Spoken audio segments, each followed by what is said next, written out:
Question 1. Comparative studies suggest that while dermatologic imaging modalities can aid in the assessment of certain skin lesions, their diagnostic specificity can vary significantly.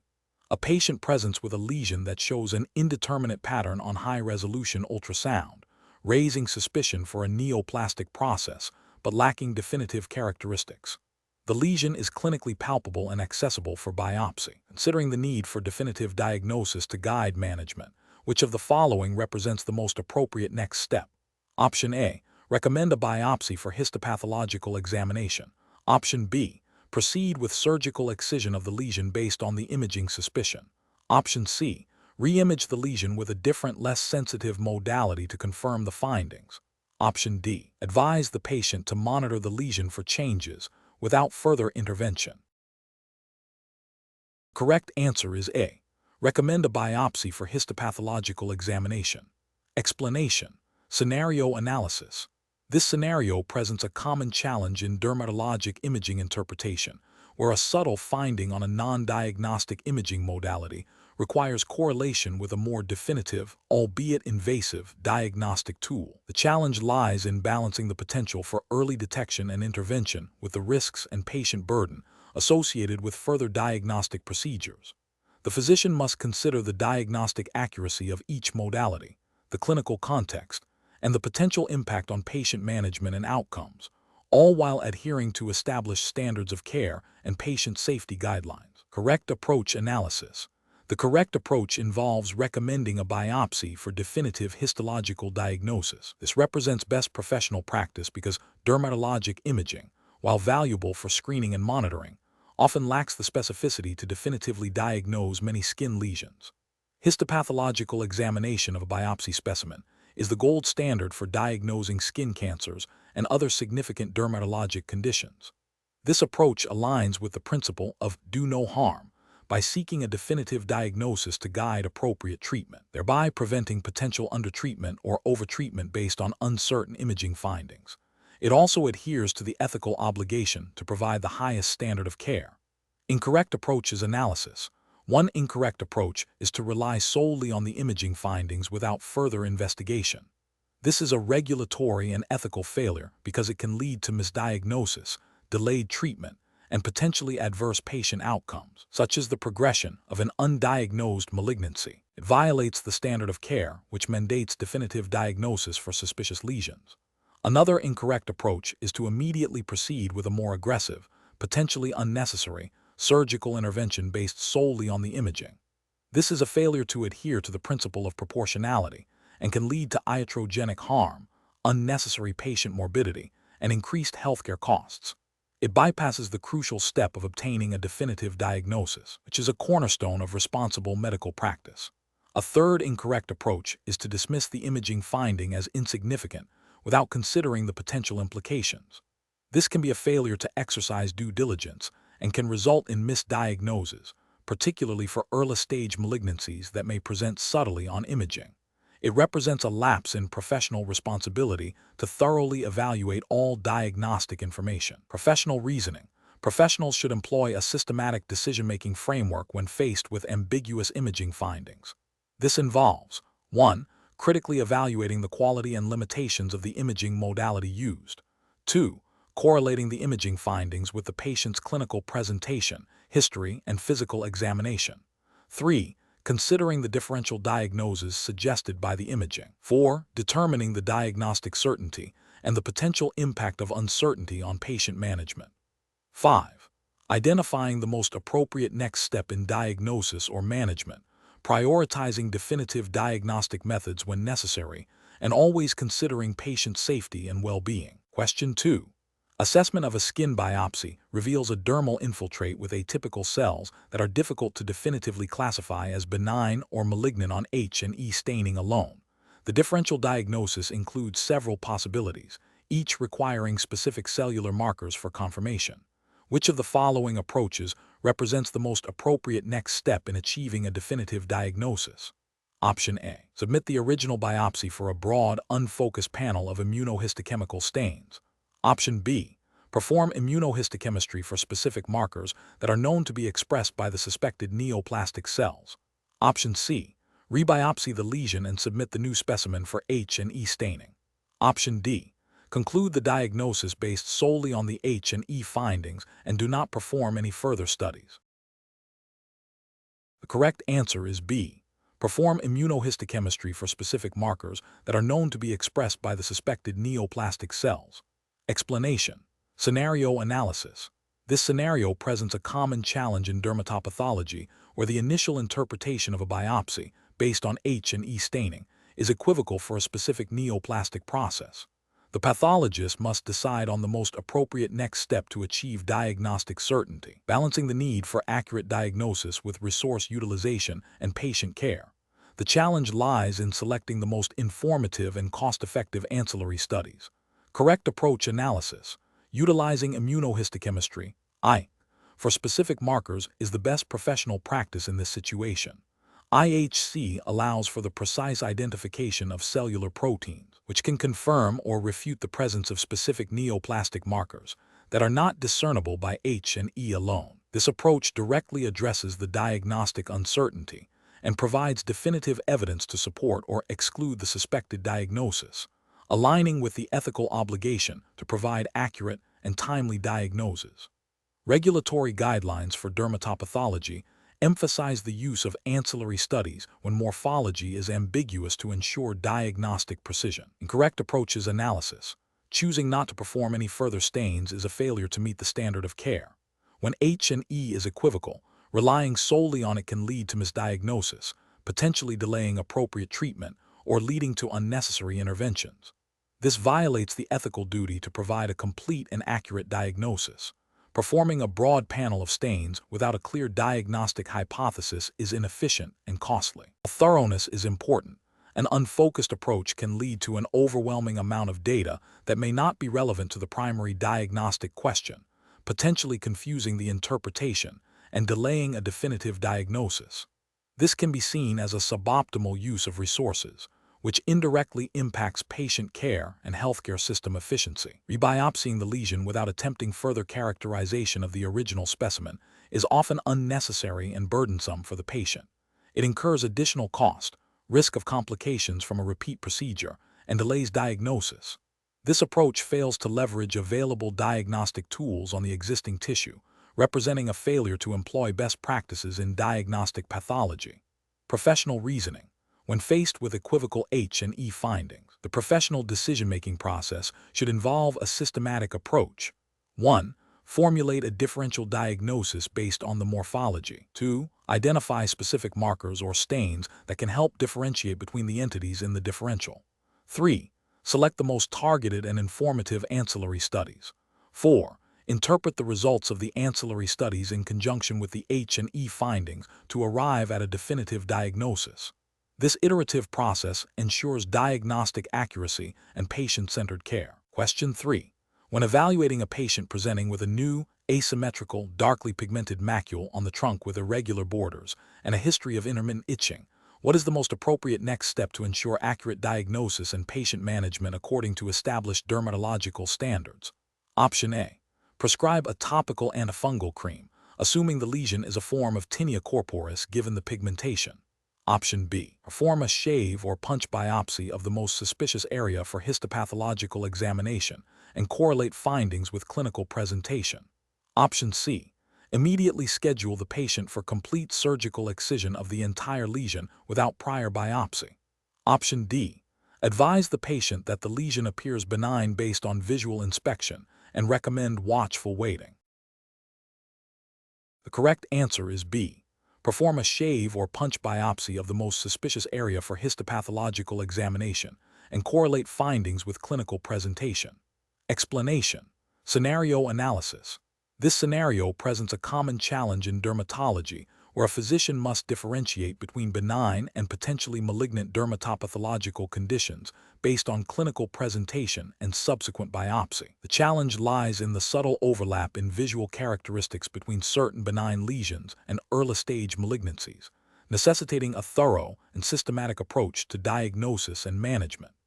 The physician's responsibility extends beyond mere identification to ensuring patient safety and adherence to established diagnostic protocols, which are paramount in dermatological practice. Correct approach analysis. The correct approach involves a comprehensive evaluation that integrates clinical findings with histopathological examination. This aligns with the American Board of Dermatology's emphasis on evidence-based practice and diagnostic accuracy. A thorough clinical assessment, including patient history, lesion morphology, and dermoscopic evaluation, guides the decision for biopsy.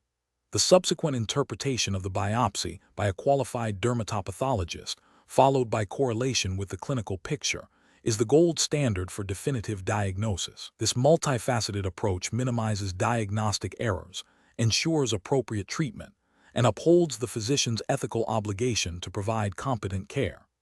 Adherence to established diagnostic pathways for suspicious lesions is a core tenet of dermatological practice, ensuring patient well-being and professional accountability. Incorrect approaches analysis. Relying solely on clinical appearance without biopsy for definitive diagnosis of a suspicious lesion is a significant regulatory and ethical failure. This approach risks misdiagnosis, potentially leading to delayed treatment of malignant conditions or unnecessary interventions for benign lesions. It bypasses the established diagnostic standard of care, which mandates histopathological confirmation for lesions with concerning features. Proceeding directly to aggressive surgical intervention without a biopsy and definitive diagnosis is also professionally unacceptable. This approach is not only economically inefficient, but also carries unnecessary surgical risks for the patient and can lead to overtreatment of benign conditions. It demonstrates a failure to adhere to the principle of least invasive effective intervention and a disregard for the diagnostic process. Dismissing a lesion as benign based on a single, non-representative biopsy without considering the clinical context or the possibility of sampling error is another critical failure. Dermatopathology requires careful correlation between the biopsy findings and the clinical presentation. If there is a discrepancy, or if the clinical suspicion remains high despite a seemingly benign biopsy, further investigation, such as a repeat biopsy or excision, is warranted. This approach fails to acknowledge the limitations of biopsy and the importance of a holistic diagnostic perspective. Professional reasoning. Professionals should adopt a systematic diagnostic framework. This begins with a detailed patient history and a meticulous clinical examination, including dermoscopy. Based on these findings, a risk assessment for malignancy should be performed. For lesions with concerning features, a biopsy is indicated. The choice of biopsy technique should be appropriate for the lesion and the suspected diagnosis. The biopsy specimen must be adequately processed and interpreted by a qualified dermatopathologist. Crucially, the histopathological findings must be correlated with the clinical presentation. If there is any doubt or discrepancy, further diagnostic steps, such as repeat biopsy or complete excision, should be considered. This iterative process ensures diagnostic accuracy and patient safety, aligning with the highest standards of dermatological practice. Question 4. Strategic planning requires a dermatologist to evaluate the optimal management approach for a patient with moderate to severe plaque psoriasis who has not responded adequately to topical therapies and phototherapy. The dermatologist must consider the patient's overall health, lifestyle, and preferences. Which of the following strategies best reflects a comprehensive and evidence-based approach to this patient's care? Option A. Recommend a trial of a different topical agent, such as a potent corticosteroid or vitamin D analog, for an additional 3 months before considering systemic options. Option B. Initiate a systemic therapy, such as methotrexate or acitretin, after a thorough discussion of potential side effects and monitoring requirements, and reassess response in 3-6 months. Option C. Immediately prescribe a biologic agent targeting TNF-alpha, given the failure of topical and phototherapy, without further assessment of disease impact or comorbidities. Option D. Refer the patient to a clinical trial for a novel investigational therapy, prioritizing access to cutting-edge treatments over established guidelines. The correct answer is B. Initiate a systemic therapy, such as methotrexate or acitretin, after a thorough discussion of potential side effects and monitoring requirements, and reassess response in 3-6 months. Explanation. The scenario presents a common challenge in dermatology, managing a chronic condition like psoriasis with evolving treatment options. The professional challenge lies in balancing efficacy, patient safety, and adherence to established guidelines while considering individual patient needs and the latest evidence. Careful judgment is required to select the most appropriate treatment strategy that aligns with the American Board of Dermatology's ABD, Standards for Patient Care and Professional Conduct. The correct approach represents best professional practice because it prioritizes a comprehensive, evidence-based, and patient-centered strategy. This involves a thorough assessment of disease severity, impact on quality of life, and comorbidities, which is fundamental to dermatological practice as outlined by ABD's commitment to high standards of patient care. Furthermore, it emphasizes shared decision-making, ensuring the patient is an active participant in their treatment plan, fostering adherence and satisfaction. The selection of a biologic agent, when indicated based on severity and failure of conventional therapies, reflects adherence to current treatment paradigms and guidelines, demonstrating a commitment to utilizing advanced therapeutic options responsibly. An incorrect approach that focuses solely on a single treatment modality without considering the full clinical picture or patient factors would be professionally unacceptable. This could lead to suboptimal outcomes or adverse events, failing to meet the ABD's expectation of individualized and evidence-based care. Another incorrect approach that disregards patient preferences or quality of life impacts, focusing only on clinical markers, would also be a regulatory and ethical failure. This neglects the holistic aspect of patient care that the ABD promotes, where patient well-being encompasses more than just disease control.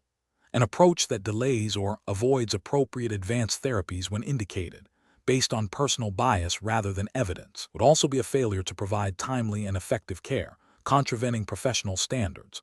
The professional reasoning framework should involve a systematic evaluation of the patient's condition, including disease severity e.g., PASI score, body surface area involvement, impact on quality of life e.g., DLQI, presence of psoriatic arthritis or other comorbidities, and previous treatment responses. This assessment should then be integrated with current evidence-based guidelines for psoriasis management, considering the efficacy, safety profiles, and administration routes of available therapies, including conventional systemic agents and biologics. Patient preferences, lifestyle, and potential barriers to adherence must also be discussed to facilitate shared decision-making. This iterative process ensures the chosen treatment plan is both clinically sound and tailored to the individual patient, reflecting the core principles of responsible medical practice as expected by the ABD. Question 5. System analysis indicates a 35-year-old male presents with a new pruritic maculopapular rash that began 3 days after returning from a 2-week trip to Southeast Asia. He denies fever, joint pain, or other systemic symptoms. He reports exposure to mosquitoes in his accommodation. Which of the following diagnostic approaches best aligns with the American Board of Dermatology's framework for evaluating new dermatological presentations in travelers, emphasizing risk assessment and diagnostic criteria? Option A. Conduct a comprehensive dermatological examination, meticulously document the rash characteristics, and systematically evaluate the patient's history against the diagnostic criteria for common travel-associated dermatoses, such as arthropod bites, viral exanthems, and secondary syphilis, before considering further investigations. Option B. Immediately order a broad panel of autoimmune serologies to rule out systemic lupus erythematosus and other connective tissue diseases. Option C. Initiate empiric treatment for a common allergic reaction and advise the patient to return if symptoms worsen. Option D. Prescribe a potent topical corticosteroid and await biopsy results from a punch biopsy taken without specific diagnostic considerations guiding its necessity. The correct answer is C. Initiate empiric treatment for a common allergic reaction and advise the patient to return if symptoms worsen. Explanation. Scenario analysis. This scenario presents a common challenge in dermatology, differentiating between a benign, self-limiting condition and a more serious, potentially systemic dermatological disorder. The patient's history of recent travel, coupled with a new rash, raises suspicion for an infectious etiology, but also necessitates consideration of other differential diagnoses. The professional challenge lies in the need for a systematic and evidence-based approach to risk assessment, ensuring that diagnostic criteria are applied judiciously to avoid both underdiagnosis and overinvestigation. The urgency of the situation, given the potential for contagious diseases or rapidly progressing conditions, demands prompt and accurate clinical judgment. Correct approach analysis. The correct approach involves a comprehensive risk assessment that prioritizes diagnostic criteria based on the likelihood of specific conditions. This aligns with best professional practice by ensuring that investigations are targeted and efficient, minimizing patient discomfort and healthcare costs.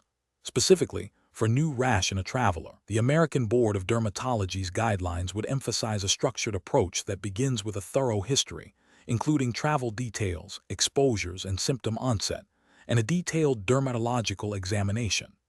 The diagnostic criteria for common travel-associated dermatoses, such as arthropod bites, viral exanthems, or secondary syphilis, would be systematically evaluated. This approach ensures that the most probable diagnoses are considered first, guiding further diagnostic steps, such as specific laboratory tests or biopsies, only when indicated by the initial assessment and the established diagnostic criteria for suspected conditions. This methodical process is ethically sound, as it prioritizes patient well-being and resource stewardship. Incorrect approaches analysis. One incorrect approach would be to immediately order broad-spectrum serological testing for a wide array of systemic autoimmune diseases without a strong clinical suspicion based on the initial presentation. This fails to adhere to the principle of targeted investigation and diagnostic criteria, potentially leading to unnecessary patient anxiety, financial burden, and the identification of incidental findings that may not be clinically relevant. Ethically, this approach is inefficient and potentially harmful.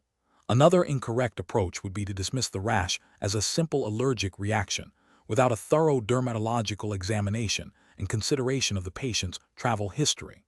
This overlooks the diagnostic criteria for infectious or other significant dermatological conditions that might be more prevalent in travelers. Such an oversight could lead to delayed diagnosis and treatment of a serious condition, violating the ethical duty to provide competent and comprehensive care.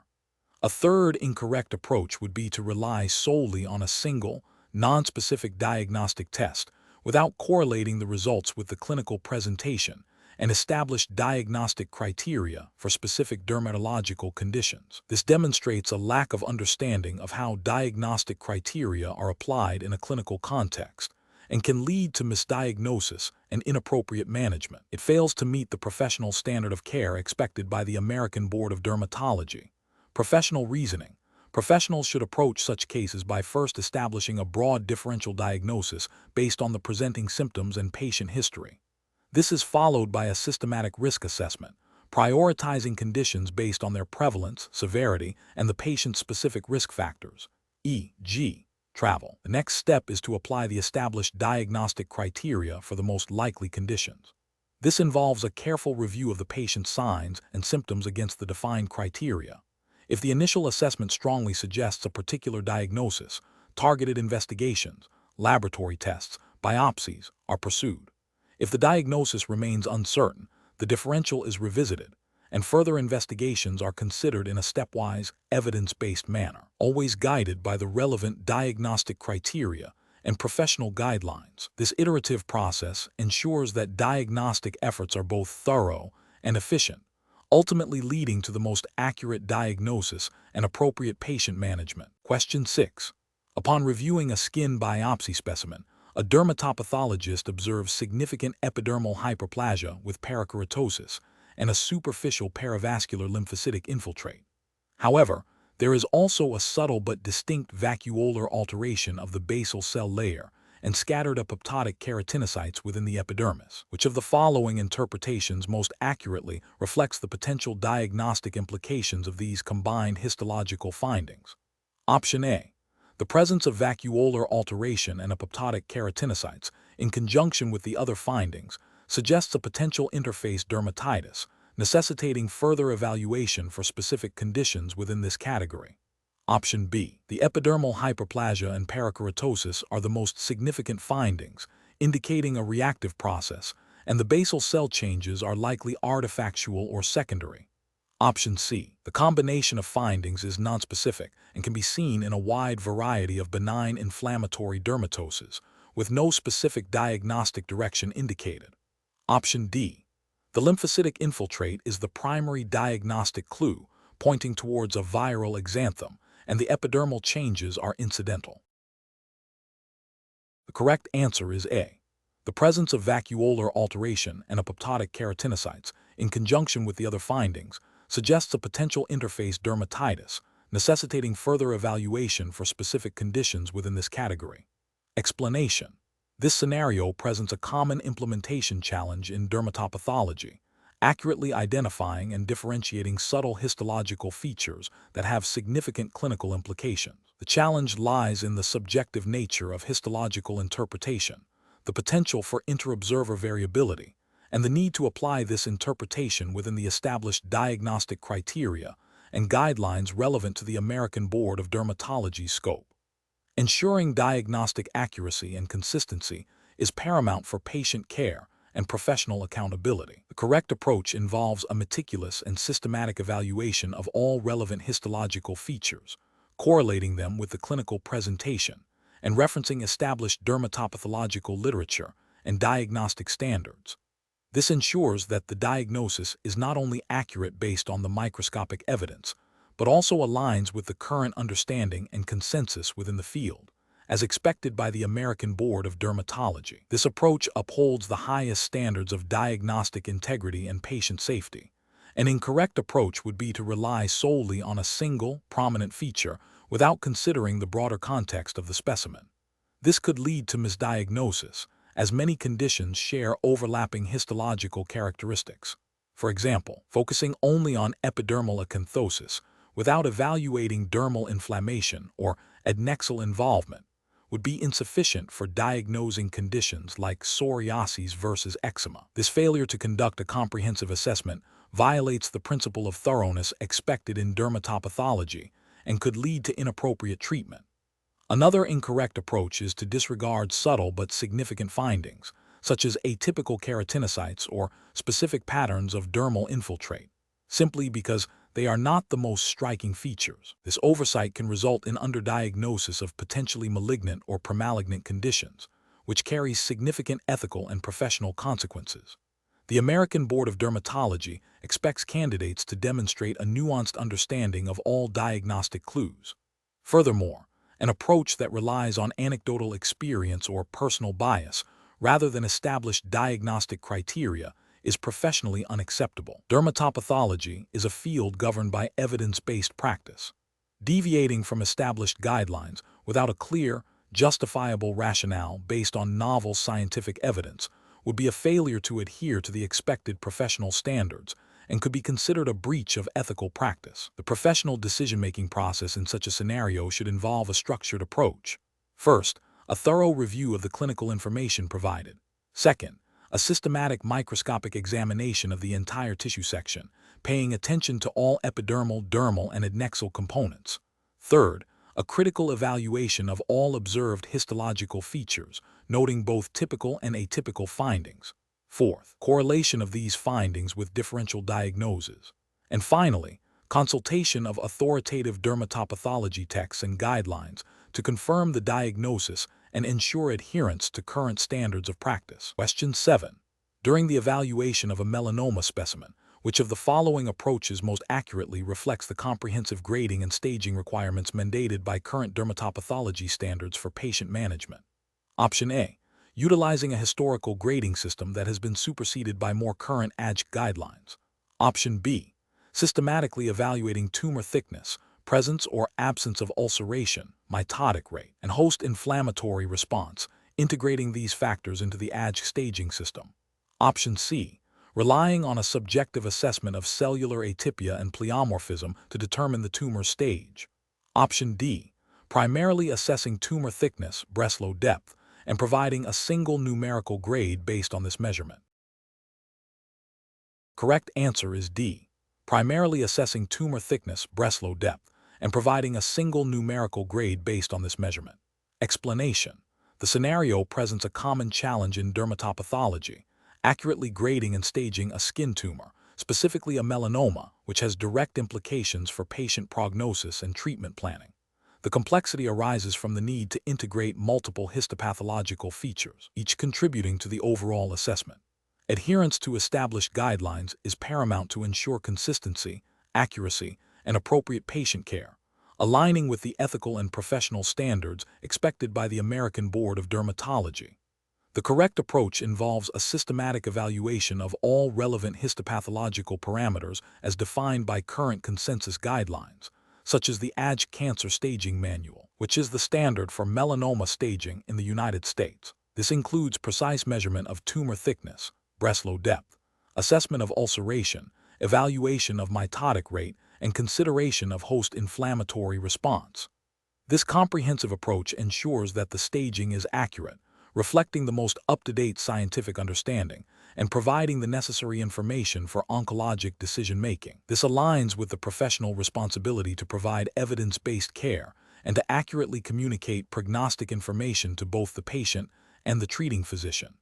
An incorrect approach would be to solely rely on a single parameter, such as tumor thickness, without considering other critical factors like ulceration or mitotic rate. This is a regulatory and ethical failure because it deviates from established staging criteria, leading to potentially inaccurate prognostication and suboptimal treatment. Another incorrect approach would be to use outdated or non-standardized grading systems, which would fail to meet the current professional expectations for diagnostic accuracy and would not be in line with the evidence-based practices promoted by the American Board of Dermatology. Furthermore, neglecting to document all relevant staging parameters would be a failure in professional record-keeping and communication, hindering collaborative patient management. Professionals should employ a decision-making framework that prioritizes a thorough review of the histopathological specimen, cross-referencing findings with established guidelines for melanoma staging. This involves a meticulous assessment of each component of the staging system, followed by a synthesis of these findings to arrive at the most accurate and clinically relevant stage. When in doubt, consultation with experienced colleagues or further review of the literature is encouraged to ensure adherence to best practices. Question 8.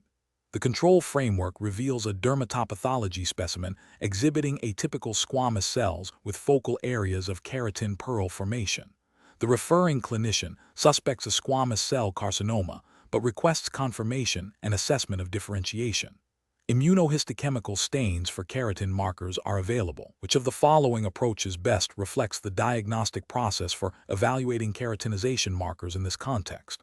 Option A. Submit the specimen for immunohistochemical staining for K7 and K19, as these markers are commonly used in the evaluation of cutaneous lesions. Option B. Rely solely on the presence of K10, as this marker is indicative of squamous differentiation. To confirm the diagnosis of squamous cell carcinoma, Option C. Perform immunohistochemical stains for K1, K10, K14, and K20, and interpret the results in conjunction with the H&E morphology and clinical information to assess the degree of epidermal differentiation and rule out other epithelial origins. Option D. Interpret the immunohistochemical results in isolation, without reference to the H&E stain slides or the patient's clinical history, to provide a definitive diagnosis. The correct answer is C. Perform immunohistochemical stains for K1, K10, K14, and K20, and interpret the results in conjunction with the H&E morphology and clinical information to assess the degree of epidermal differentiation and rule out other epithelial origins. Explanation. Scenario analysis. This scenario presents a common challenge in dermatopathology where a definitive diagnosis relies on interpreting complex cellular differentiation patterns. The physician must integrate clinical information with histopathological findings, specifically focusing on the expression of keratinization markers to differentiate between benign and malignant processes. The challenge lies in the nuanced interpretation of these markers, their potential for variable expression, and the clinical implications of misdiagnosis, which can range from undertreatment of malignancy to unnecessary aggressive interventions for benign conditions. Correct approach analysis. The correct approach involves a comprehensive evaluation of the biopsy specimen, correlating the expression patterns of multiple keratinization markers with the observed histomorphology and the patient's clinical presentation. This aligns with best professional practice as dictated by the American Board of Dermatology's emphasis on thorough diagnostic evaluation and evidence-based medicine. Specifically, understanding the differential expression of keratins e.g. K1, K10 for differentiated epidermis, K14, K5 for basal cells, K20 for urothelial differentiation. K7, K19 for glandular structures is crucial.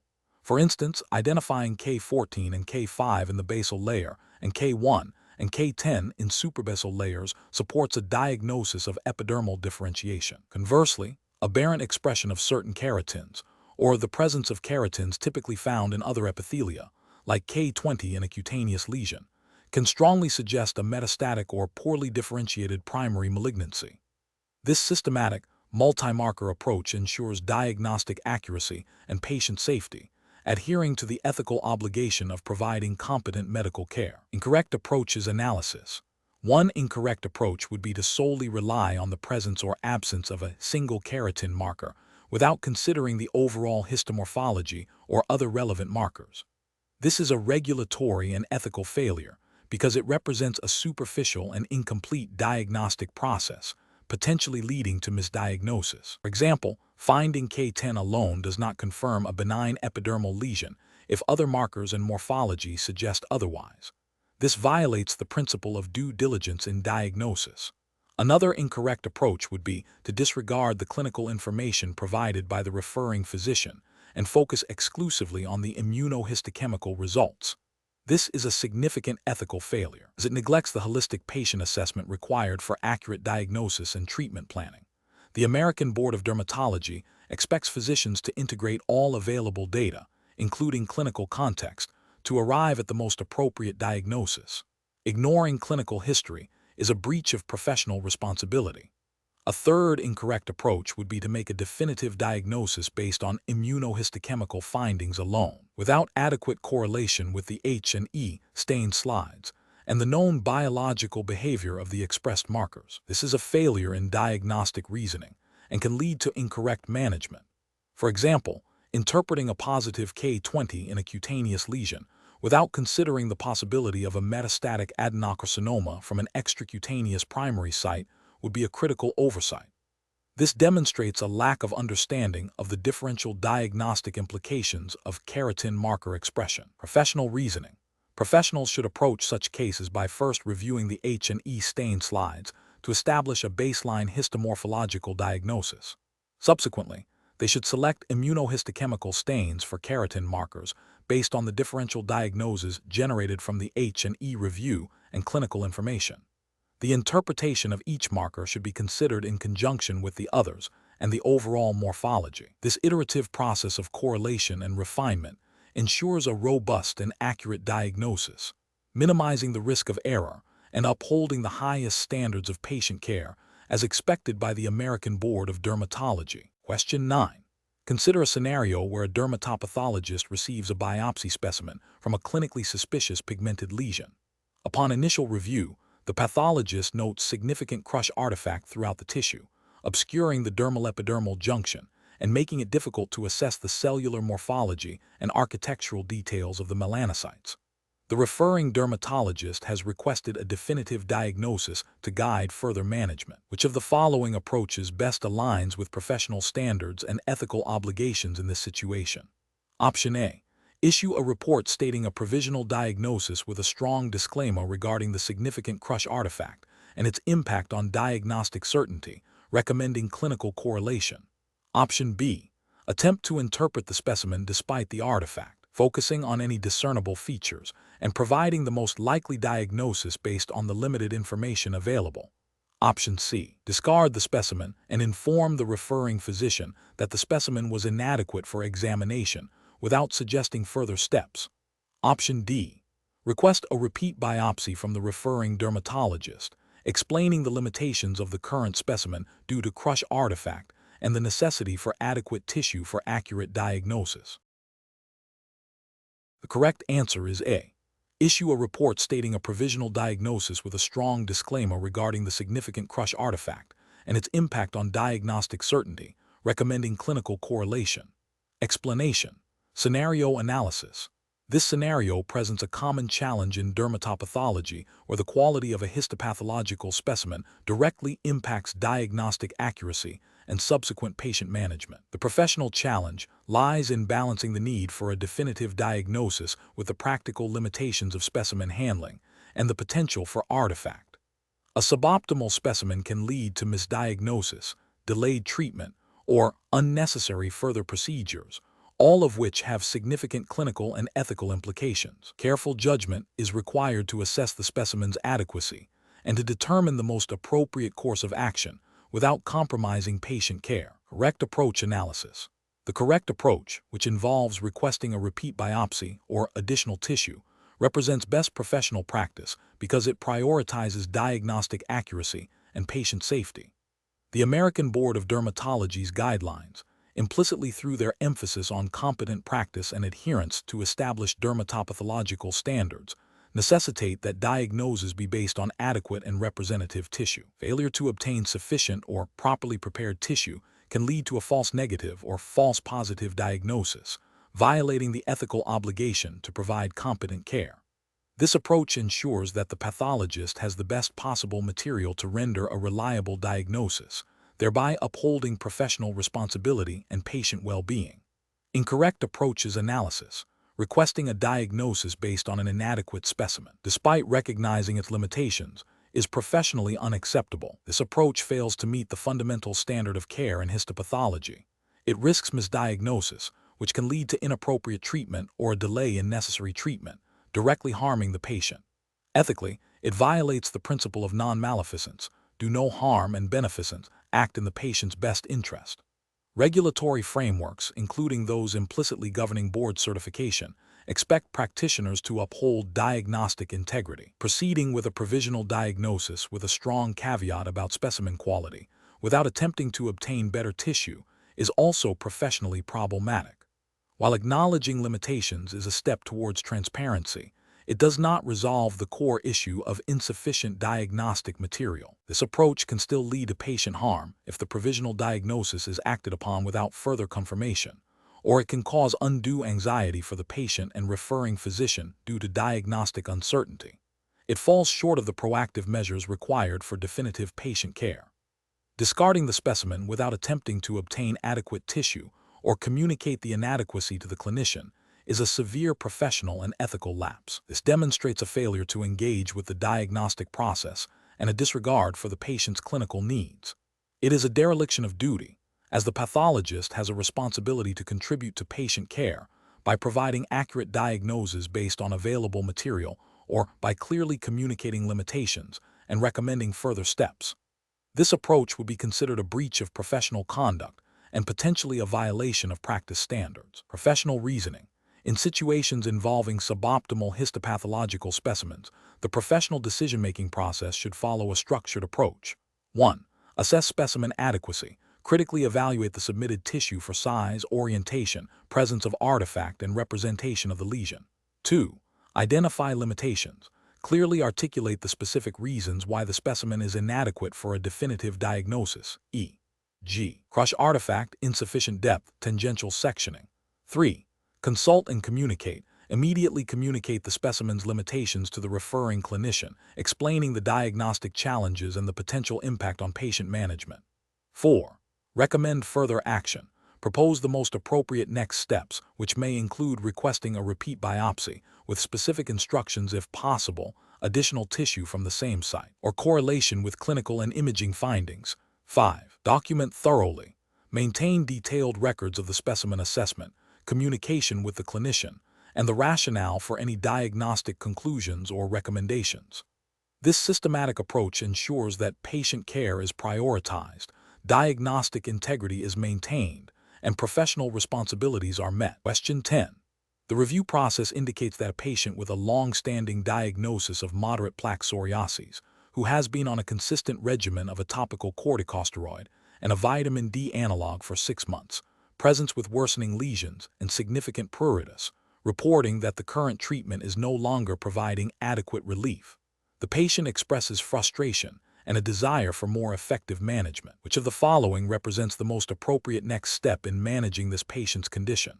Option A.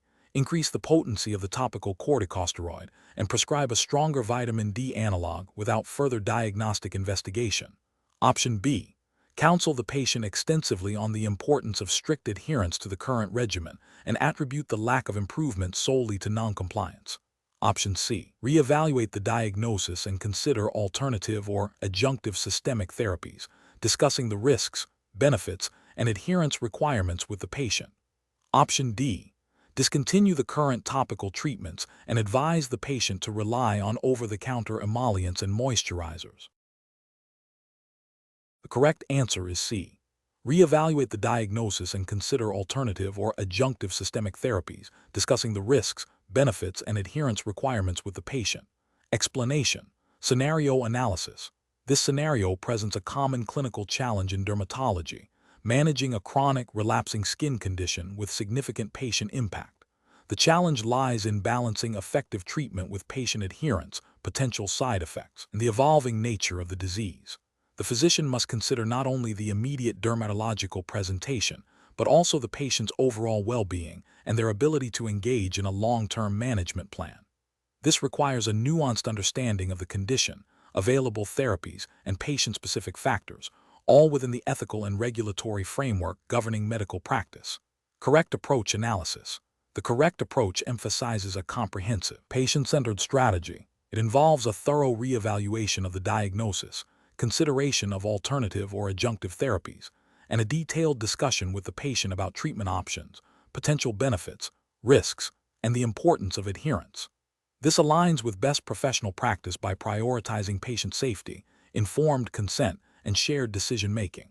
The American Board of Dermatology's emphasis on evidence-based medicine and patient outcomes supports this approach, as it ensures that treatment plans are tailored to individual needs and are continually assessed for efficacy and tolerability. This also reflects the ethical obligation to provide competent and compassionate care. Incorrect approaches analysis. One incorrect approach involves solely increasing the dosage of the current medication without further investigation. This fails to address the potential underlying reasons for treatment failure, such as poor adherence, development of resistance, or an incorrect initial diagnosis. Ethically, this could be considered a failure to provide adequate care if it leads to continued suffering or adverse effects without exploring all reasonable alternatives. From a regulatory standpoint, it might be viewed as a deviation from the standard of care if a more appropriate diagnostic or therapeutic step was clearly indicated. Another incorrect approach is to discontinue the current medication abruptly and recommend over-the-counter remedies. This is problematic because it abandons a potentially effective treatment without a clear rationale and substitutes it with unproven or inadequate interventions. This could lead to disease exacerbation and patient harm, violating the physician's duty of care. It also disregards the established efficacy of prescription treatments for moderate to severe conditions, potentially failing to meet the standards of dermatological practice. A third incorrect approach is to dismiss the patient's concerns and attribute the lack of improvement solely to non-adherence without exploring other contributing factors. While adherence is crucial, a physician must investigate all potential reasons for treatment failure. This approach can damage the patient-physician relationship and may lead to suboptimal care if other treatable factors are overlooked. It can be seen as a failure to adequately assess the patient's condition and a lack of empathy, which are fundamental ethical considerations in medical practice. Professional reasoning. When faced with a patient whose chronic condition is not responding as expected, the professional decision-making process should involve a systematic approach. First, reconfirm the diagnosis through a thorough history, physical examination, and potentially further investigations. Second, assess patient adherence and identify any barriers. Third, review the current treatment regimen for appropriateness, efficacy, and potential side effects. Fourth, explore alternative or adjunctive therapies, considering their evidence base and suitability for the individual patient. Fifth, engage in open and honest communication with the patient, involving them in the decision-making process regarding future management. This iterative process ensures that care is evidence-based, patient-centered, and ethically sound, adhering to the high standards expected by the American Board of Dermatology. Question 11. Which approach would be most appropriate for a dermatologist faced with a cutaneous lesion exhibiting ambiguous histological features on routine H and E staining, necessitating definitive diagnosis for optimal patient management? Option A. Utilize immunohistochemistry to specifically target markers relevant to the leading differential diagnoses, integrating results with clinical and H and E findings. Option B. Order a comprehensive panel of immunohistochemical stains covering all possible differential diagnoses without prior hypothesis. Option C. Proceed with treatment based on the most common diagnosis suggested by H&E, deferring further investigation unless treatment fails. Option D. Rely solely on the initial H&E interpretation, assuming it is sufficient for definitive diagnosis in all cases. The correct answer is C. Proceed with treatment based on the most common diagnosis suggested by H&E, deferring further investigation unless treatment fails. Explanation. Scenario analysis. A dermatologist is presented with a challenging case of a patient with a complex cutaneous lesion exhibiting atypical clinical features. The differential diagnosis is broad, including several neoplastic and inflammatory conditions. Accurate diagnosis is paramount for appropriate patient management, prognosis, and treatment selection. Relying solely on routine histology may be insufficient to definitively differentiate between entities with overlapping morphological characteristics. This scenario demands a systematic and evidence-based approach to diagnostic workup, integrating advanced ancillary techniques. Correct approach analysis. The correct approach involves utilizing immunohistochemistry, to identify specific cellular markers that can help delineate the lineage, differentiation status, and proliferative activity of the lesional cells. This technique leverages the specificity of antibody-antigen binding to provide crucial diagnostic information that may not be apparent on standard H&E staining. For instance, IHC can differentiate between melanocytic proliferations, lymphoid infiltrates, and epithelial neoplasms, or further subclassify these broad categories. The American Board of Dermatology's emphasis on comprehensive diagnostic skills necessitates proficiency in interpreting and applying such advanced techniques when clinically indicated, aligning with the principle of providing the highest standard of patient care through accurate diagnosis. This approach directly addresses the diagnostic uncertainty and is supported by established dermatopathology literature and practice guidelines. Incorrect approaches analysis. One incorrect approach would be to rely solely on clinical impression and routine hematoxylin and eosin, H&E, histopathology, without considering ancillary studies. This fails to acknowledge the limitations of H&E in cases with ambiguous morphology and can lead to misdiagnosis, delayed or inappropriate treatment, and potentially adverse patient outcomes. Ethically, this represents a failure to exercise due diligence in diagnostic workup. Another incorrect approach would be to order a broad, unfocused panel of IHC stains without a clear diagnostic hypothesis. This is inefficient, costly, and can generate a confusing array of results that may not be interpretable in the absence of specific clinical and histological context. It deviates from a systematic diagnostic process and may not align with the principles of judicious resource utilization. A third incorrect approach would be to interpret IHC results in isolation, without correlating them with the clinical presentation and H&E findings. IHC is an adjunct to, not a replacement for, conventional histopathology and clinical assessment. Misinterpreting IHC results in this manner can lead to significant diagnostic errors. This approach demonstrates a lack of integrated diagnostic reasoning, a core competency expected of board-certified dermatologists. Professional reasoning. The professional decision-making process in such a scenario should involve a thorough review of the clinical history and physical examination findings, followed by careful examination of the H&E stain slides. Based on the morphological features and the differential diagnosis generated, the dermatologist should then formulate a targeted strategy for ancillary testing, including IHC. The selection of specific IHC markers should be guided by the most likely diagnoses and the need to definitively exclude or confirm specific entities. Finally, all diagnostic data, including clinical, H&E, and IHC findings, must be integrated to arrive at the most accurate and clinically relevant diagnosis. Question 12. Quality control measures reveal that a dermatopathology report for a patient with a suspicious lesion indicates findings consistent with a benign adnexal tumor. However, the patient's clinical presentation and the lesion's rapid growth pattern raise significant concern for a malignant neoplasm. The physician must decide how to proceed with patient management. Which of the following represents the most appropriate course of action? Option A. Disregard the histopathology report due to the strong clinical suspicion of malignancy and proceed directly to wide surgical excision based on clinical judgment alone. Option B. Correlate the histopathology findings with the patient's clinical history and physical examination and if discrepancies persist, consult with the dermatopathologist for further clarification or consider a repeat biopsy. Option C. Inform the patient that the histopathology report is likely incorrect and recommend observation without further diagnostic intervention. Option D. Proceed with treatment for a benign adnexal tumor as indicated by the histopathology report, assuming the clinical presentation is atypical. The correct answer is B. Correlate the histopathology findings with the patient's clinical history and physical examination, and if discrepancies persist, consult with the dermatopathologist for further clarification or consider a repeat biopsy. Explanation. Scenario analysis. This scenario presents a common challenge in dermatology where a physician must interpret complex histological findings in the context of patient's clinical presentation. The challenge lies in synthesizing information from multiple sources: the patient's history, physical examination, and the pathologist's report to arrive at the most accurate diagnosis and treatment plan. Misinterpretation can lead to delayed or inappropriate treatment, impacting patient outcomes. The physician's responsibility extends beyond simply reading a report. It involves critical evaluation and integration of all available data. Correct approach analysis. The correct approach involves a thorough review of the patient's clinical history and physical examination findings in conjunction with the provided histopathology report.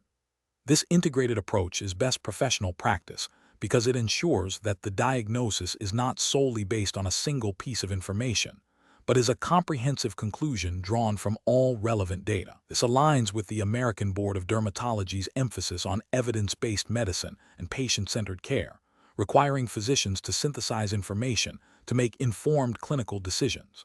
Ethical practice mandates that physicians use all available information to provide the best possible care. Incorrect approaches analysis. One incorrect approach would be to solely rely on the histopathology report without considering the patient's clinical presentation. This fails to acknowledge that histopathology is a diagnostic tool that must be correlated with clinical findings. A report might suggest a diagnosis that is inconsistent with the patient's symptoms or physical signs, necessitating further investigation or reevaluation. This approach risks misdiagnosis and inappropriate treatment, violating the ethical duty to provide competent care. Another incorrect approach would be to dismiss the histopathology report entirely if it seems to contradict the initial clinical suspicion, without a systematic reevaluation. A clinical judgment is crucial. A pathologist's expertise in tissue analysis is invaluable. Ignoring or prematurely dismissing a report without a clear, evidence-based reason is unprofessional and can lead to overlooking critical diagnoses. This failure to integrate all diagnostic information undermines the physician's commitment to thoroughness. A third incorrect approach would be to proceed with a treatment plan based solely on the initial clinical impression, even if the histopathology report suggests a different or more nuanced diagnosis. This bypasses the diagnostic process and can lead to ineffective or harmful treatments. It demonstrates a lack of respect for the diagnostic process and the expertise of the pathologist, and it fails to uphold the physician's responsibility to use all available diagnostic information to guide patient care. Professional reasoning. Professionals should employ a systematic decision-making framework that begins with a comprehensive understanding of the patient's history and physical examination. This is followed by a critical review of all diagnostic tests, including histopathology. The physician must then synthesize these findings, looking for concordance or discordance. If discrepancies exist, further investigation, consultation with the pathologist, or additional clinical assessment is warranted before finalizing a diagnosis and treatment plan. This iterative process ensures that decisions are data-driven, patient-focused, and ethically sound. Question 13. Market research demonstrates that patients frequently present with eczematous rashes and a history of potential exposures, leading to diagnostic uncertainty regarding contact dermatitis. A 45-year-old female presents with a pruritic, erythematous and scaling rash on her forearms and hands, which began 2 weeks ago. She reports recently starting a new brand of hand soap and using a new gardening glove. She denies any known allergies. Which of the following diagnostic approaches best optimizes the process for identifying the cause of her dermatitis? Option A. Initiate a course of high-potency topical corticosteroids and advise the patient to avoid all new products. Option B. Prescribe oral antibiotics and recommend a bland emollient for symptomatic relief. Option C. Perform comprehensive serological testing for autoimmune markers and fungal cultures of the affected skin. Option D. Conduct a detailed history focusing on temporal relationships with exposures. Perform a thorough physical examination. And consider patch testing if allergic contact dermatitis is suspected. The correct answer is A. Initiate a course of high-potency topical corticosteroids and advise the patient to avoid all new products. Explanation. Scenario analysis. This scenario presents a common challenge in dermatology where a patient's subjective experience of a rash, coupled with a history of potential exposures, requires a systematic diagnostic approach to identify the underlying cause, specifically contact dermatitis. Challenge lies in differentiating between irritant and allergic contact dermatitis, and in identifying the specific allergen or irritant, which can be complex due to the variety of potential culprits and the often delayed or nonspecific nature of reactions. Accurate diagnosis is crucial for effective management and patient education to prevent recurrence. Correct approach analysis. The correct approach involves a thorough patient history focusing on the onset, location, morphology, and temporal relationship of the rash to potential exposures. This is followed by a targeted physical examination to assess the characteristics of the dermatitis. The subsequent step of patch testing, when indicated for suspected allergic contact dermatitis, is a cornerstone of diagnostic process optimization. Patch testing, guided by clinical suspicion and patient history, allows for the identification of specific allergens that may be contributing to the patient's condition. This aligns with best professional practice by employing evidence-based diagnostic tools to confirm or refute suspected diagnoses, thereby enabling precise management strategies and patient counseling. This systematic approach minimizes unnecessary treatments and maximizes the likelihood of successful resolution, adhering to ethical principles of patient care and diagnostic accuracy. Incorrect approach is analysis. One incorrect approach would be to immediately prescribe broad-spectrum topical corticosteroids without a clear diagnosis. This fails to address the root cause of the dermatitis and can mask symptoms, making subsequent diagnosis more difficult. Ethically, this represents a failure to perform adequate diagnostic workup and could lead to prolonged or ineffective treatment, violating the principle of beneficence. Another incorrect approach would be to dismiss the patient's concerns and attribute the rash to a nonspecific cause without further investigation. This disregards the patient's subjective experience and the potential for a treatable condition like contact dermatitis, which can significantly impact quality of life. This approach is ethically problematic as it fails to uphold the duty of care and may lead to patient dissatisfaction and a lack of trust. A third incorrect approach would be to recommend extensive, non-targeted laboratory testing beyond what is clinically indicated. This is inefficient, costly, and may expose the patient to unnecessary procedures or anxiety without a clear diagnostic benefit. It deviates from the principle of judicious resource utilization and can be considered a failure in professional judgment. Professional reasoning. Professionals should approach suspected contact dermatitis by first prioritizing a comprehensive history and physical examination. This forms the foundation for developing a differential diagnosis.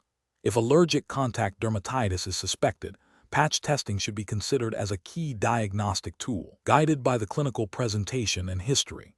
This systematic, evidence-based approach ensures that diagnostic efforts are focused and efficient, leading to the most accurate diagnosis and effective treatment plan, thereby optimizing patient outcomes and adhering to professional standards of care. Question 14. The investigation demonstrates a pediatric patient presenting with honey-colored crusting on the face and extremities, consistent with a diagnosis of impetigo. The patient attends a local daycare facility. What is the most appropriate course of action for the dermatologist? Option A. Prescribe topical antibiotic ointment and advise the caregiver on hygiene practices, recommending the child return to daycare once lesions are crusted over. Option B. Refer the patient to a pediatrician for management, as dermatologists do not typically manage pediatric infectious skin diseases. Option C. Prescribe oral antibiotics, provide detailed instructions on wound care and hygiene, and advise the caregiver that the child should remain home from daycare until lesions are crusted over or for a minimum of 24 hours after starting effective antibiotic treatment. Option D. Recommend over-the-counter hydrocortisone cream for symptomatic relief and advise the caregiver to monitor the rash. Correct answer is A. Prescribe topical antibiotic ointment and advise the caregiver on hygiene practices, recommending the child return to daycare once lesions are crusted over. Explanation. Scenario analysis. This scenario presents a challenge for a dermatologist in managing a patient with a suspected infectious skin disease, specifically impetigo, in a pediatric setting. The professional challenge lies in accurately diagnosing the condition, initiating appropriate treatment, and implementing effective infection control measures to prevent further spread within the community, particularly in a daycare environment. The dermatologist must balance the need for prompt and effective treatment with the potential for transmission and the impact on the child's well-being and the health of other children. Correct approach analysis. The correct approach involves a comprehensive assessment that includes a thorough history, physical examination, and consideration of diagnostic tests if indicated. Prescribing appropriate topical or oral antibiotics based on current guidelines for impetigo is crucial. Equally important is providing clear patient and caregiver education on hygiene practices, wound care, and the importance of completing the full course of antibiotics. Advising on exclusion from daycare until the lesions are crusted over or for a specified period, as per public health recommendations, is a critical component of infection control and aligns with best professional practice to prevent community transmission. This approach prioritizes patient safety, effective treatment, and public health. Incorrect approaches analysis. One incorrect approach would be to dismiss the condition as a minor rash without a definitive diagnosis or specific treatment, especially given the potential for bacterial infection and spread. This fails to meet the standard of care for infectious diseases and could lead to prolonged illness, complications, and continued transmission. It also neglects the dermatologist's ethical responsibility to protect public health. Another incorrect approach would be to prescribe broad-spectrum antibiotics without a clear indication or consideration of local resistance patterns, or to recommend treatment without adequate patient education on adherence and hygiene. This can contribute to antibiotic resistance and may not be the most effective or safest treatment strategy. It also fails to empower the caregiver with the necessary information for successful management. A further incorrect approach would be to advise the child to return to daycare immediately, without ensuring the lesions are no longer contagious. This directly contravenes infection control principles and poses a significant risk of spreading the infection to other children and staff, demonstrating a failure in public health responsibility and professional judgment. Professional reasoning. Dermatologists must approach suspected infectious skin diseases with a systematic process. This involves 1. Thoroughly gathering patient history and performing a detailed physical examination to identify characteristic signs and symptoms. 2. Considering differential diagnoses and, if necessary, utilizing diagnostic tools like bacterial cultures to confirm the causative agent. 3. Consulting current evidence-based guidelines for the management of specific infectious dermatoses, including appropriate antimicrobial therapy. 4. Providing comprehensive patient and caregiver education regarding treatment adherence, wound care, and crucial infection control measures. 5. Implementing public health recommendations regarding return to school or daycare to prevent further transmission. This structured approach ensures optimal patient outcomes and community safety. Question 15. The evaluation methodology shows a patient presenting with a rapidly evolving erythematous indurated plaque on the forearm. Initial clinical suspicion includes both a reactive inflammatory process, such as a deep fungal infection or granuloma annulare, and a neoplastic etiology, such as cutaneous lymphoma or squamous cell carcinoma. Which of the following diagnostic strategies best balances diagnostic accuracy with efficient patient management in this context? Option A. Immediately refer the patient to a surgical oncologist for evaluation and potential excision of the lesion. Option B. Perform a punch biopsy for histopathological examination and consider adjunctive dermoscopy to aid in differentiating inflammatory from neoplastic processes. Option C. Order a comprehensive panel of autoimmune serologies and a complete blood count with differential to investigate systemic inflammatory causes. Option D. Proceed with empiric broad-spectrum antibiotic therapy and observe for clinical response before considering further investigations. The correct answer is D. Proceed with empiric broad-spectrum antibiotic therapy and observe for clinical response before considering further investigations. Explanation. The evaluation methodology shows a scenario where a dermatologist must differentiate between inflammatory and neoplastic processes based on clinical presentation and initial diagnostic steps. This is professionally challenging because many inflammatory conditions can mimic neoplastic lesions both clinically and histologically, leading to potential misdiagnosis, delayed treatment, or unnecessary interventions.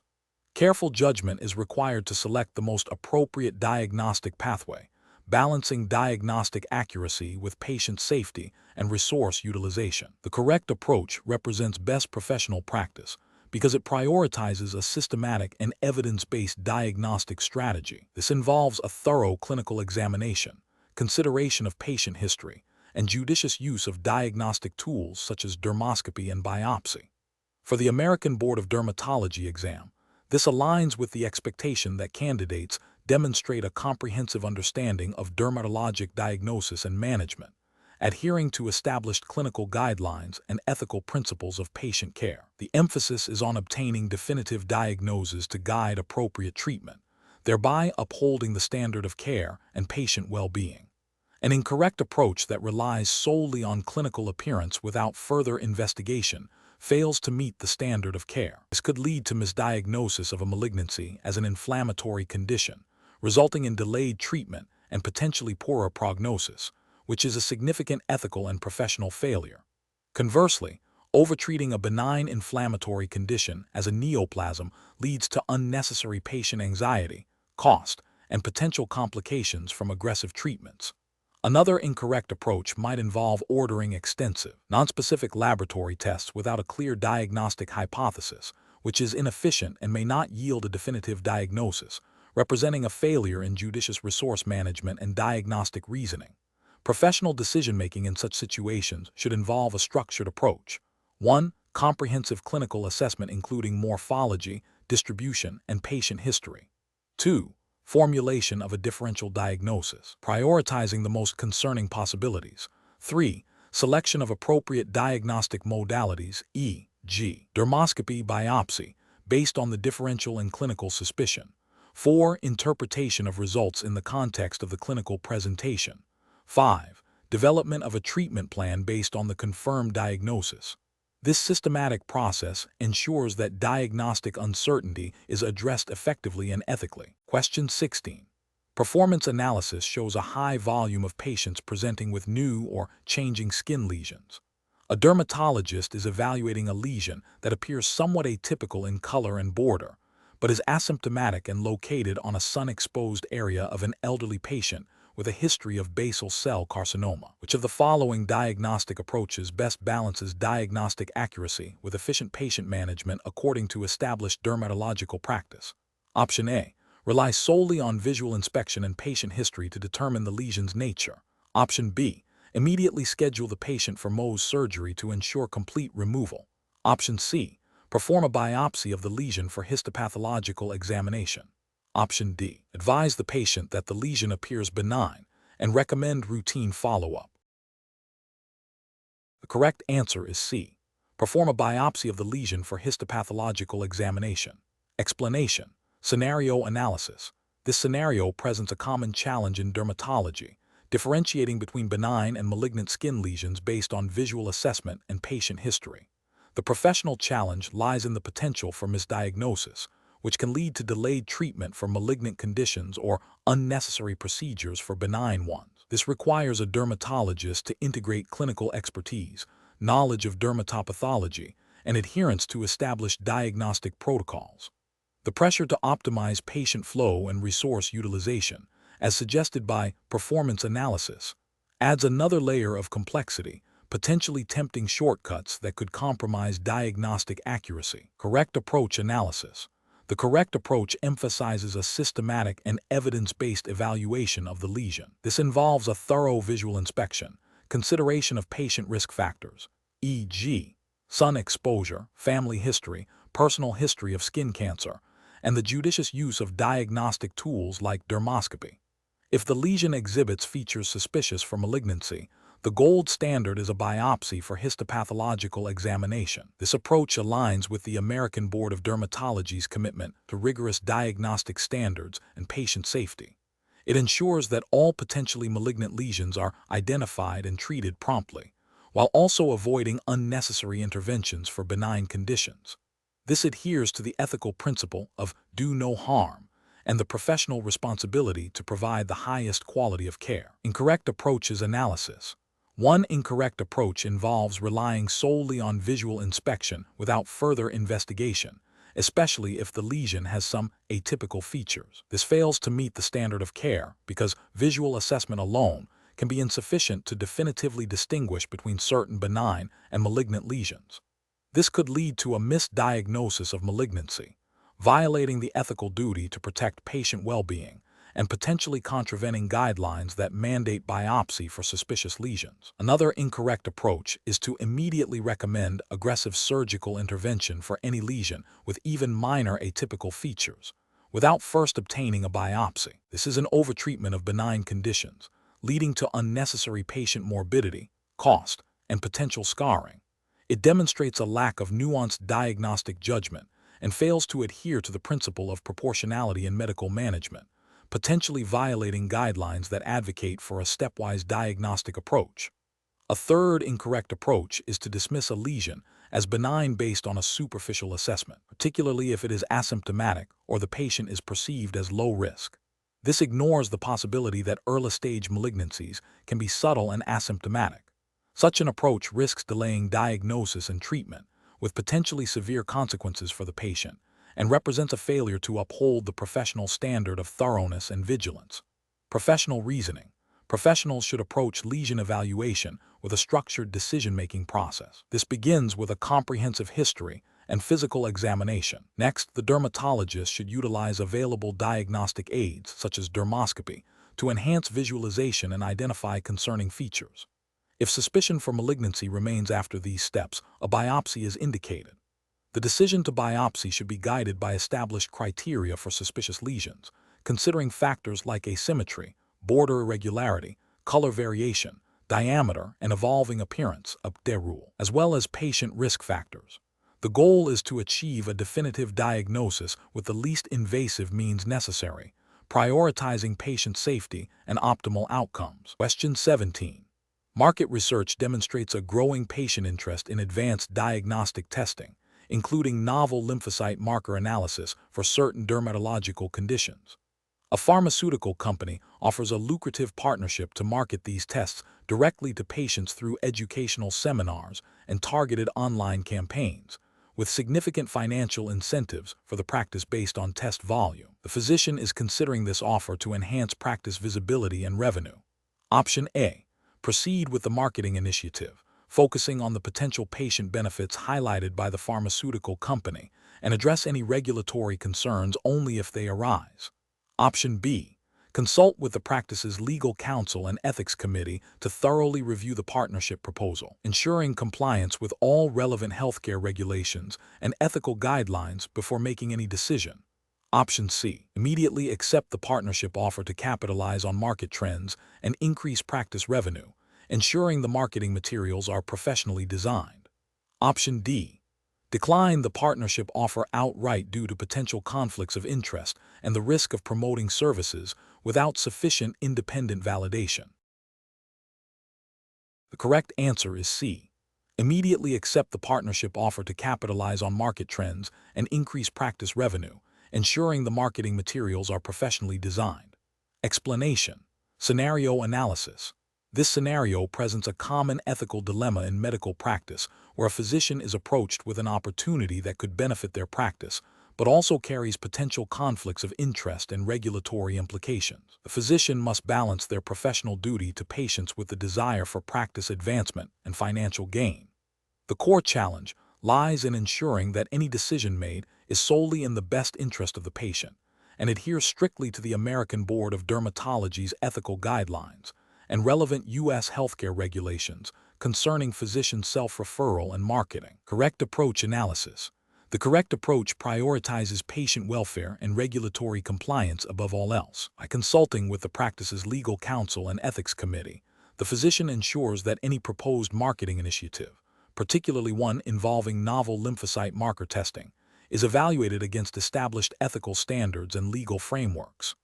This proactive step demonstrates a commitment to transparency, patient safety, and adherence to professional conduct, aligning with the American Board of Dermatology's emphasis on integrity and responsible practice. It ensures that the marketing strategy is not misleading and accurately reflects the scientific validity and clinical utility of the tests. Incorrect approaches analysis. One incorrect approach involves immediately accepting the marketing proposal without thorough review. This fails to address potential conflicts of interest and could lead to the promotion of services without adequate scientific validation or patient benefit, violating ethical principles of beneficence and non-maleficence. It also risks non-compliance with regulations governing healthcare marketing and physician self-referral, which are designed to protect patients from undue influence and ensure that treatment decisions are medically sound. Another incorrect approach is to proceed with the marketing based solely on the vendor's assurances and potential financial benefits. This demonstrates a lack of due diligence and a disregard for the physician's responsibility to critically evaluate new technologies and their marketing claims. It prioritizes financial gain over patient well-being and could expose the practice to regulatory scrutiny and sanctions for deceptive marketing practices or promoting unproven treatments. A third incorrect approach is to dismiss the opportunity entirely without any investigation.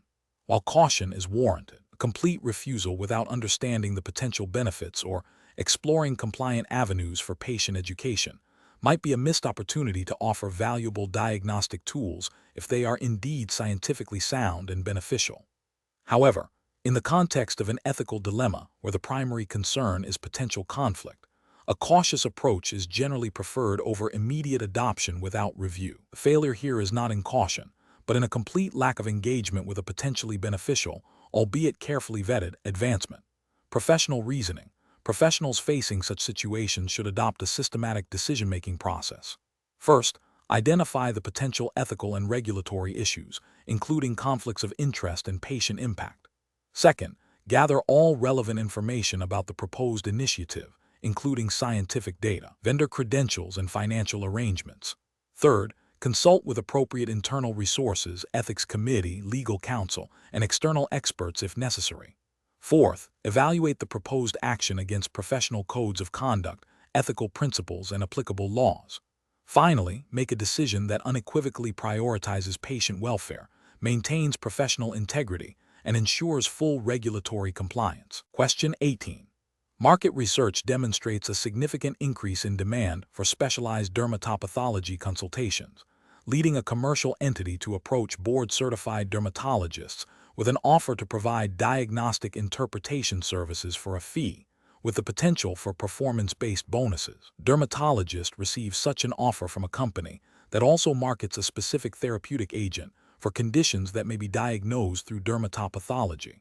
The dermatologist is asked to interpret slides for patients referred by physicians who are also aware of the commercial entity's therapeutic product. What is the most ethically and professionally sound course of action for the dermatologist in this situation? Option A. Decline the offer to provide diagnostic services due to the inherent conflict of interest and continue to provide independent diagnostic interpretations as usual. Option B. Accept the offer and provide diagnostic interpretations, disclosing the financial arrangement to the referring physicians but not to the patients directly. Option C.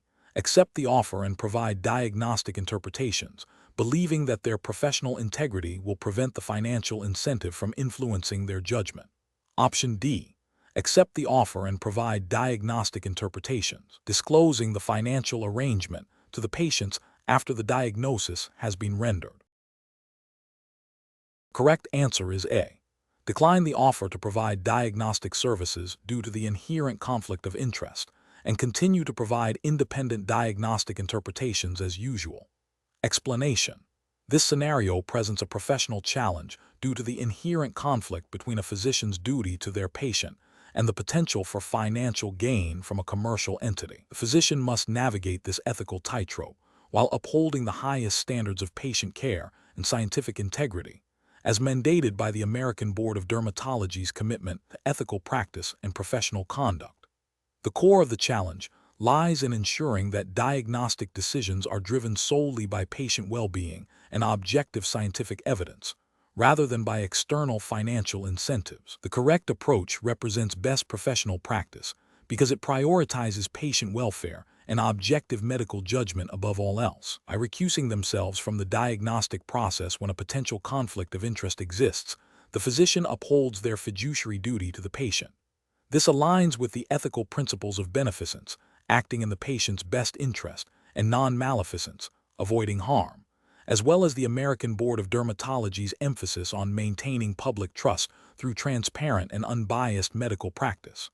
Furthermore, it adheres to guidelines that require physicians to disclose and manage potential conflicts of interest to ensure that patient care is not compromised.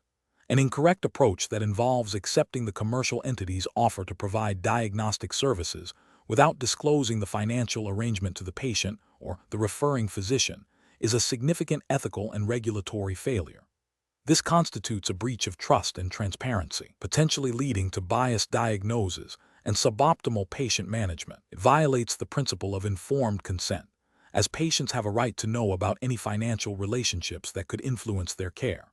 Such an action could also contravene regulations concerning conflicts of interest in healthcare, which aim to prevent financial incentives from distorting medical decision-making.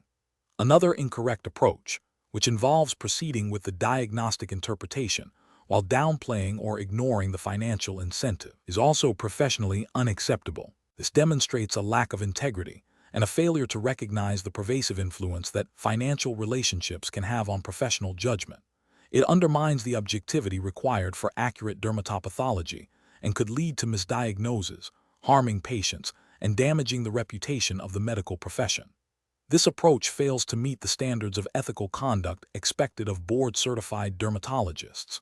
A third incorrect approach, which involves accepting the offer but attempting to mitigate the conflict by simply informing the patient after the diagnosis has been made, is insufficient. While disclosure is important, it must occur before any diagnostic or treatment decisions are influenced by the conflict. Post hoc disclosure does not rectify the potential for bias that may have already occurred during the diagnostic process. This approach fails to proactively address the conflict of interest and does not adequately protect the patient from potential harm. The professional decision-making process for similar situations should involve a clear framework for identifying and managing conflicts of interest. This includes 1. Proactive identification of potential conflicts by recognizing any financial or personal relationships with entities that could influence medical judgment. 2. Objective assessment of the nature and magnitude of the conflict and its potential impact on patient care. 3. Prioritization of patient welfare and the integrity of medical decision-making. 4. Seeking guidance from institutional ethics committees or professional guidelines when uncertainty exists. 5. Implementing appropriate management strategies, which may include disclosure, recusal, or seeking independent review to ensure that patient care remains paramount. Question 19. Quality control measures reveal a pattern of delayed diagnosis in patients presenting with a pruritic, erythematous, scaly rash affecting the trunk and extremities, with some patients also reporting mild systemic symptoms like fatigue. Several cases have been flagged where initial diagnoses of common eczematous dermatitis were made, but subsequent investigations revealed underlying systemic conditions. Considering this trend, what is the most appropriate next step in refining the diagnostic approach for such presentations? Option A. Emphasize to clinicians that most pruritic, scaly rashes are benign eczematous conditions and encourage them to treat empirically based on the most common presentation. Option B. Focus on refining topical treatment protocols for eczematous dermatitis, assuming that the majority of cases are indeed benign and that treatment failures are primarily due to non-adherence or incorrect application. Option C. Advise clinicians to immediately order extensive laboratory workups, including autoimmune markers and infectious disease serologies, for all patients presenting with a pruritic, scaly rash, regardless of specific clinical features. Option D. Develop a standardized algorithm that incorporates specific historical questions and physical exam findings to systematically rank differential diagnoses, including less common but serious systemic etiologies, and guide the judicious use of ancillary testing. The correct answer is D. Develop a standardized algorithm that incorporates specific historical questions and physical exam findings to systematically rank differential diagnoses, including less common but serious systemic etiologies, and guide the judicious use of ancillary testing. Explanation. Scenario analysis. This scenario presents a common yet challenging diagnostic dilemma in dermatology. Patient exhibits a rash with features that overlap across several potential diagnoses, including common inflammatory conditions and less frequent but serious dermatological or systemic diseases. The challenge lies in accurately identifying the underlying cause to initiate appropriate and timely treatment, avoiding both undertreatment of a severe condition and overtreatment of a benign one. The physician must synthesize clinical presentation, patient history, and potentially diagnostic test results to arrive at the most probable diagnosis. This requires a systematic approach to differential diagnosis, prioritizing conditions based on prevalence, severity, and treatability. Correct approach analysis. The correct approach involves a systematic evaluation of the differential diagnosis, prioritizing based on clinical suspicion and potential patient harm. This means considering the most likely conditions first, but also importantly, not overlooking less common but more serious etiologies that could present with similar symptoms. The process should involve a thorough history, detailed physical examination, and consideration of ancillary tests if indicated. This methodical approach ensures that all plausible diagnoses are considered and ranked appropriately, leading to the most accurate and safe diagnostic conclusion. This aligns with the ethical obligation to provide competent care and the professional standard of thoroughness in medical practice. Incorrect approaches analysis.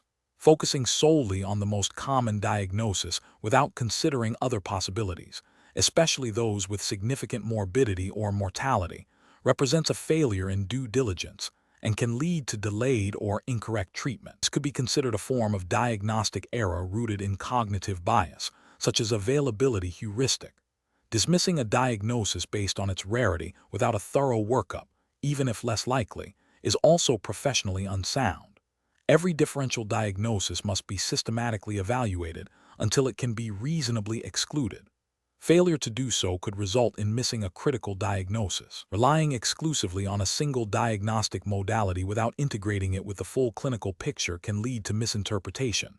Diagnostic tests are adjuncts to clinical judgment, not replacements for it. Professional reasoning. Professionals should approach differential diagnosis with a structured framework. This typically involves 1. Gathering comprehensive patient information, history, physical exam. 2. Generating a broad list of potential diagnoses that could explain the patient's signs and symptoms. 3. Ranking these diagnoses based on likelihood, severity, and treatability. 4. Formulating a diagnostic plan, further history, investigations, to confirm or exclude the most likely diagnoses. 5. Revisiting the differential diagnosis as new information becomes available. This systematic process minimizes cognitive biases and ensures that patient care is based on a thorough and evidence-based evaluation. Question 20. Implementation of new immunohistochemical markers for diagnosing rare cutaneous neoplasms requires a systematic approach to ensure diagnostic accuracy and regulatory compliance. Which of the following represents the most appropriate initial step for a dermatopathology laboratory considering the routine use of such a marker? Option A. Begin using the marker on a limited number of cases and interpret the results subjectively, comparing them to H&E findings without formal validation or documentation of the rationale. Option B. Immediately incorporate the new marker into the diagnostic workflow for all suspected cases of rare cutaneous neoplasms to expedite diagnosis and stay abreast of emerging technologies. Option C. Rely solely on the manufacturer's claims and technical data sheet for the marker without independent laboratory validation or further literature review. Option D. Conduct a thorough literature review to assess the marker's established diagnostic utility, sensitivity, specificity, and clinical impact, and ensure the laboratory has the necessary reagents, equipment, and trained personnel for its reliable performance. The correct answer is D. Conduct a thorough literature review to assess the marker's established diagnostic utility, sensitivity, specificity, and clinical impact, and ensure the laboratory has the necessary reagents, equipment, and trained personnel for its reliable performance. Explanation. Scenario analysis. This scenario presents a professional challenge in ensuring that the selection and utilization of special stains and markers in dermatopathology align with established best practices and regulatory expectations for patient care and diagnostic accuracy. The core difficulty lies in balancing the potential diagnostic benefits of advanced techniques with the need for evidence-based application, proper validation, and appropriate documentation, all within the framework of the American Board of Dermatology's purview, which implicitly governs the standards of practice for board-certified dermatopathologists. The pressure to adopt new technologies must be tempered by a rigorous evaluation of their utility and adherence to established guidelines. Correct approach analysis. The correct approach represents best professional practice because it prioritizes a systematic, evidence-based, and quality-controlled implementation of special stains and markers. This aligns with the implicit expectations of the American Board of Dermatology for its certified physicians to maintain high standards of diagnostic competence and patient safety. Utilizing stains with established diagnostic utility, ensuring proper laboratory validation, and maintaining meticulous records are fundamental to accurate diagnosis and effective patient management. This approach demonstrates a commitment to scientific rigor and professional accountability, ensuring that diagnostic tools are used reliably and ethically. Incorrect approaches analysis. One incorrect approach fails by adopting novel stains without prior validation or established clinical utility. This represents a significant regulatory and ethical failure.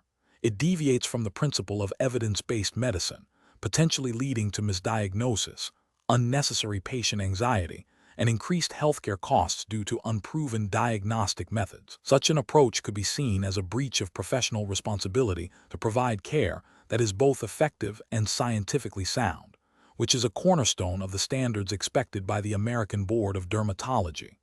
Another incorrect approach is to use special stains indiscriminately for every case without a clear diagnostic indication. This is professionally unacceptable, as it represents a waste of resources and can introduce artifacts or misleading information into the diagnostic process. It demonstrates a lack of critical thinking and adherence to established diagnostic algorithms, potentially compromising the diagnostic integrity and efficiency of the laboratory. This approach fails to uphold the professional obligation to use diagnostic tools judiciously and effectively. A third incorrect approach involves neglecting to maintain comprehensive documentation of the rationale for using specific stains and the interpretation of their results. This is a critical regulatory and ethical lapse. Proper documentation is essential for quality assurance, peer review, and legal defensibility. Without it, it becomes impossible to track the effectiveness of diagnostic strategies, identify potential errors, or provide a clear record of the diagnostic process for patient care continuity and for the purposes of board certification review. This failure undermines transparency and accountability in medical practice. Professional reasoning. Professionals should approach the implementation of special stains and markers by first consulting current literature and established guidelines for their diagnostic utility in specific dermatopathologic entities. A thorough understanding of the sensitivity, specificity, and clinical impact of each stain is paramount. Any new stain or marker should undergo rigorous internal validation within the laboratory setting, including quality control measures and proficiency testing, before routine clinical use. The decision to employ a specific stain should be driven by a clear diagnostic question that cannot be adequately answered by routine hematoxylin and eosin, H&E staining, or by other established special stains. Documentation should always include the indication for the stain, the specific stain used, and a clear interpretation of the results in the context of the overall histopathologic findings. This systematic and evidence-based approach ensures diagnostic accuracy, patient safety, and adherence to professional standards.